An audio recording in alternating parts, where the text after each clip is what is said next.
Esse governo está desaplaudido, desacreditado e enfraquecido, vendo a chance de uma vitória eleitoral em 2026 cada vez mais distante. A situação aqui é a seguinte: o governo Lula é o governo que mais arrecadou impostos na história. É o governo com a moeda mais desvalorizada entre as grandes economias em 2024. É o governo responsável pelo maior rombo fiscal que se tem notícia e pelo maior déficit já registrado nas empresas estatais. E agora, o governo Lula alcança mais essa marca histórica para sua coleção de maus resultados, como foi dito no enunciado. Pela primeira vez, o índice de reprovação do governo supera a sua aprovação, diga-se de passagem. E também, pela primeira vez, o percentual de pessoas que avalia positivamente o governo já é menor que o percentual de eleitores que reelegeu Lula e que reconduziu o PT à cena do crime, para usar aquela expressão consagrada do próprio vice-presidente da República.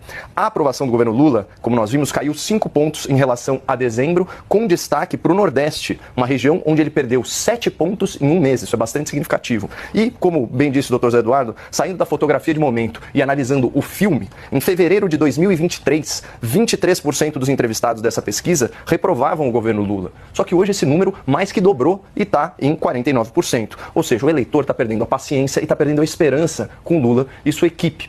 Os entrevistados aqui pelo Instituto Quest responderam espontaneamente quais as principais pautas negativas para o governo. São elas: regulação do Pix, aquela tentativa mal sucedida do governo de aumentar a fiscalização sobre as transações via Pix, que muitos viram como uma medida para potencialmente aumentar ainda mais a arrecadação do governo. Também o descumprimento de promessas e aumento de impostos. É um governo que descumpre promessas de campanha e de governo à torto e à direito, começando pela nomeação de 2 amigos e 2 companheiros do senhor Lula para o STF, coisa que ele garantiu em rede nacional que não faria.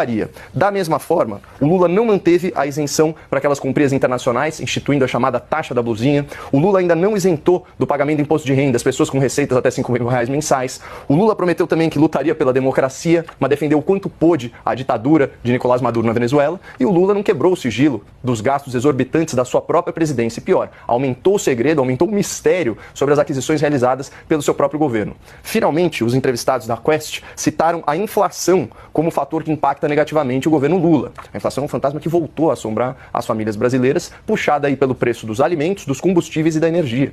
O escolhido do Lula para o Banco Central está liderando uma campanha agressiva de aumento de juros para combater esse mal. A taxa Selic está em 12,25%, mas a previsão é que essa alíquota seja reajustada para cima ainda essa semana.